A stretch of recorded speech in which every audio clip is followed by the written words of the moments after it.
Are we doing okay? This is the question that often visits Sam in the quiet hours of the night, long after the city outside has hushed its roar. He lies awake, the faint glow of his phone painting shadows on the ceiling, his mind a busy intersection of numbers, what-ifs.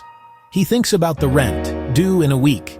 He thinks about the car insurance payment that just cleared, leaving his account looking a little too lean for comfort. Suspended between sleep and worry, the weight of modern life feels heaviest, a silent companion in the dark. He scrolls, a familiar, almost involuntary habit. His thumb flicks past images of old friends from college. Mark, standing proudly in front of a wide, two-story house with a manicured lawn, his two smiling children perched on his shoulders. Jessica, posting photos from a vacation in a sun-drenched faraway land, the kind of trip Sam files away in a mental folder labeled someday. He knows this is not the full story, he knows it is just a curated glimpse. Work for Sam is not the straightforward, linear path his parents described. He has the degrees, the framed certificates that promised a stable future. He worked diligently through college, accumulating knowledge alongside a significant amount of student loan debt. That debt lingers, a quiet hum in the background of his financial life. He makes the payments every month, a dutiful chip against a mountain of a balance that barely seems to shrink. It feels less like an investment in his future, and more like a mortgage on his past. A past filled with hope and academic rigor. Job security feels like an outdated concept, a relic from a bygone era. Sam has become adept at navigating the gig economy's cousin, the short-term full-time role. He changes jobs every year or two, chasing a slightly better title, a modest pay increase, a more interesting project. Each move is a calculated risk, a leap of faith into a new corporate culture with new demands. The current job requires long hours and a level of mental energy that often leaves him feeling drained by Friday. He gives his time and his skills, but he often feels like a small, easily replaceable cog in a vast, indifferent machine. There are days, of course, when he feels a spark of purpose. A project comes together perfectly. A client offers a word of genuine praise, a complex problem is solved through his own ingenuity. In those moments, he feels competent and useful, a professional who is good at what he does. But these moments can feel fleeting, quickly swallowed by the next urgent deadline or the anxiety of an upcoming performance review. The path forward is not clear, not a ladder to be climbed, but a dense fog to be navigated one cautious step at a time. He misses the simplicity of having a single career goal. In college, the objective was clear: get the degree, get the job. Now, the goals are more complex and far more personal. Is the goal to earn more money? Social life in the digital age is a double-edged sword for Sam. His phone connects him to friends scattered across the country, but it also delivers a constant, curated stream of their successes directly to his screen. He sees the engagement announcements, he sees the gender reveal parties, he sees the shiny new cars parked in driveways. He knows, logically, that he is only seeing the highlight reel.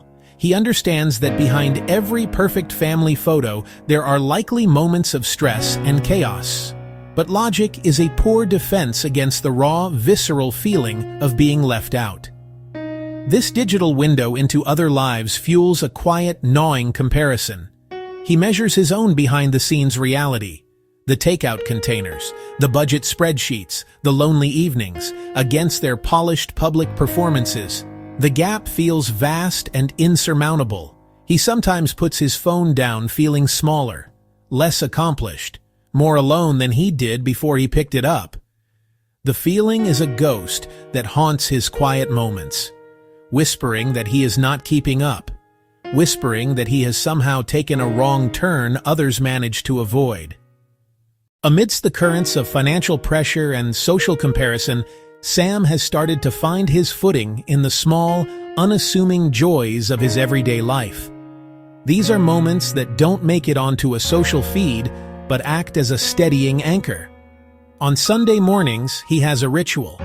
He walks to the local park.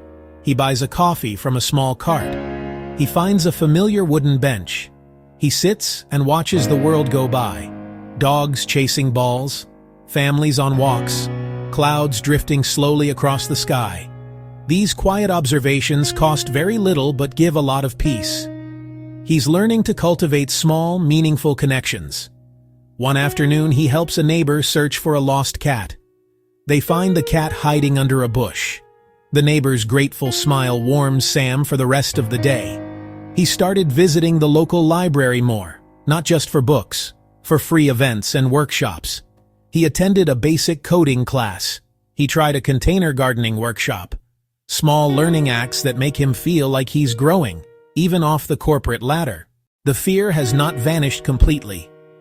There are still nights when Sam lies awake and the world feels like it is moving too fast, threatening to leave him behind. The ghost of the life he once imagined for himself. The house, the stable career, the easy financial comfort he fears not living up to his potential.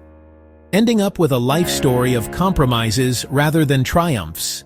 These are deep-seated anxieties, woven from personal history and societal pressure. They are not easily unraveled. Yet, something within him is shifting. He is learning to be kinder to himself, offering the same grace he'd offer a friend. He reminds himself that every life, even the polished ones online, contains struggle and uncertainty. The straight-line narrative of upward mobility isn't the only story worth living. He is slowly, quietly, writing his own definition of a good life, one that values peace of mind as much as a paycheck and personal growth, as much as professional advancement. His success isn't measured in square footage or job titles, but in quieter metrics: the calm after a walk in the park, genuine laughter over a home-cooked meal, pride in sticking to a budget, relief of a full night's sleep. These small wins add up into a resilient, authentic life. It's not the life he planned, but it's the life he's building, one small, intentional step at a time. This is the reality for many navigating the modern world. The struggle is quiet. Victories can feel invisible. It's okay to feel tired. It's okay to feel behind. It's okay to redefine success for yourself. Keep going and be kind to yourself along the way. What is one small, quiet victory you can claim today? If this resonated, please like, share your thoughts in the comments, and subscribe for more reflections.